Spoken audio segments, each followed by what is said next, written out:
Hello, my loyal listeners. This is your evil black bunny speaking, coming to you with another installation of Pasta Bites. We're all the way at number 9. And I decided that for this Pasta Bites, we're going to do something a little bit different. As of late, I have noticed the popularity of something called 2-sentence scary stories. Try saying that 3 times fast. I know I'm not going to. And I've decided that for this installment, that's what I'm going to be doing. Roughly 40 stories made of 2 sentences or less. So, sit back, relax,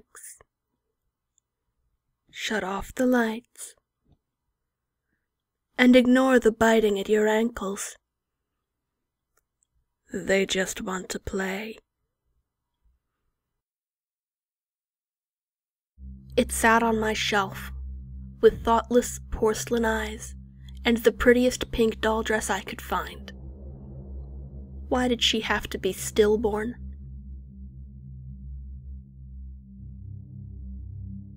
My daughter won't stop screaming and crying in the middle of the night. I visit her grave and ask her to stop, but it doesn't help. The doctors told the amputee he might experience a phantom limb from time to time. Nobody prepared him for the moments, though, when he felt cold fingers brush across his phantom hand. I can't move, breathe, speak, or hear, and it's so dark all the time. If I knew it would be this lonely, I would have been cremated instead. Don't be scared of the monsters. Just look for them.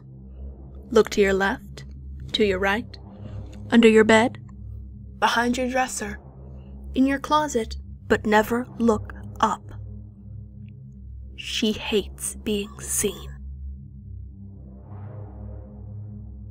I woke up to hear knocking on glass. At first, I thought it was the window, until I heard it come from the mirror again. They celebrated the first successful cryogenic freezing. He had no way of letting them know he was still conscious.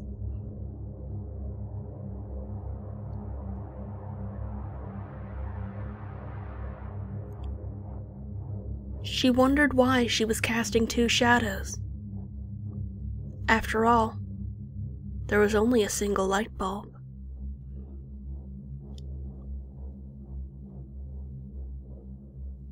My wife woke me up last night to tell me there was an intruder in our house. She was murdered by an intruder 2 years ago. The grinning face stared at me from the darkness beyond my bedroom window. I live on the 14th floor. There was a picture in my phone of me sleeping. I live alone. I just saw my reflection blink. Working the night shift alone tonight. There's a face in the cellar staring at the security camera. They delivered the mannequins in bubble wrap. From the main room, I begin to hear popping. You wake up. She doesn't. She asked why I was breathing so heavily. I wasn't. You get home, tired after a long day's work, and ready for a relaxing night alone. You reach for the light switch, but another hand is already there. Day 312. Internet still not working. You start to drift off into a comfortable sleep when you hear your name being whispered. You live alone. I kiss my wife and daughter goodnight before I go to sleep. When I wake up, I'm in a padded room and the nurses tell me it was just a dream.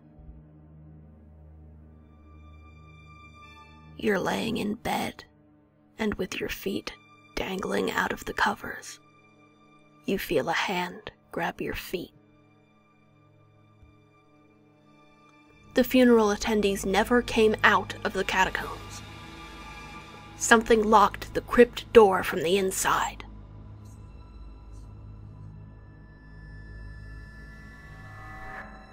I was having a pleasant dream when what sounded like hammering woke me up.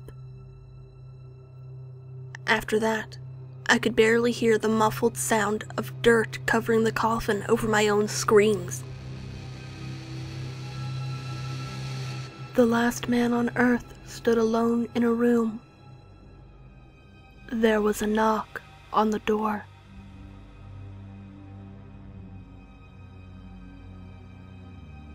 After working a hard day, I came home to see my girlfriend cradling our child.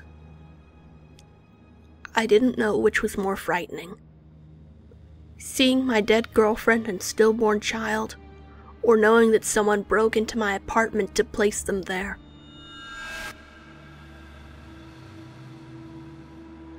You hear your mom calling you into the kitchen. As you are heading down the stairs, you hear a whisper from the closet saying, "Don't go down there, honey. I heard it too."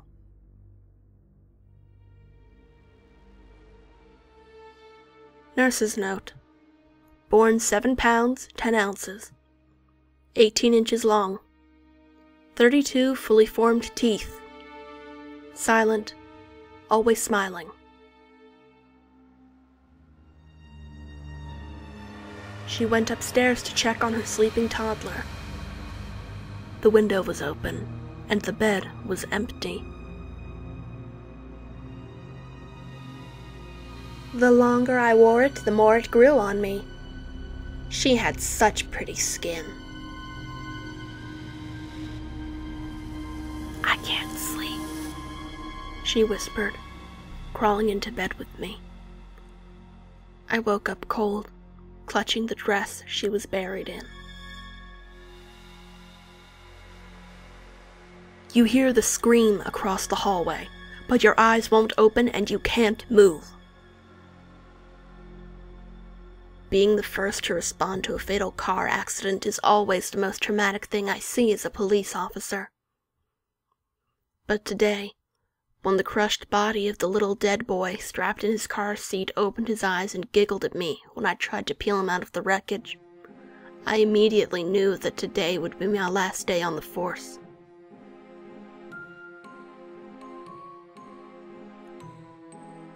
I always thought my cat had a staring problem. She always seemed fixated on my face, until one day when I realized that she was always looking just behind me. The pairs of emaciated eyes outnumber the single round in my gun. With bleeding tears falling on her doll's hair, I point the barrel at my last surviving daughter. Out in the garden, the little girl in the blue dress with butterflies on it stood on her tippy toes, trying to reach one of the pretty things in the tree's branches.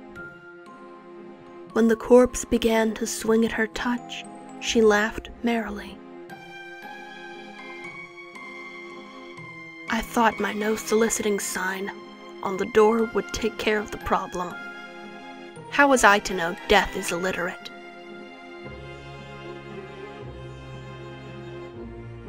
In the backyard after the family moved away. Blue chipped food bowl. Worn out dog collar. Torn little boy's shorts. Rope. In the corner, the faint outline of a grave. Dog's leash lying like half a set of parentheses. Then you remember The family had no pets. The worst thing wasn't that he couldn't stop being eaten alive. The worst thing was that he was the one doing the eating. Being buried alive was bad enough. Realizing I wasn't alone in my own grave was worse. I saw the happiest man with the biggest smile ever buying baby clothes in my shop. A week later, the same man, without the smile, returned the clothes. "You were my mommy before the last time we died too," your daughter tells you in a sing-song voice as she adjusts another puzzle piece.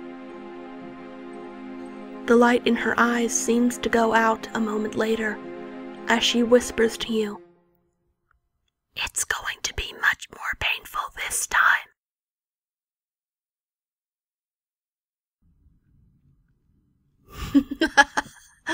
Alright, I think that's enough for tonight. That was certainly a lot of fun. Always good to try something new. Thank you all for tuning in to this installment of Pasta Bites. Thanks again, and remember, they just want to play.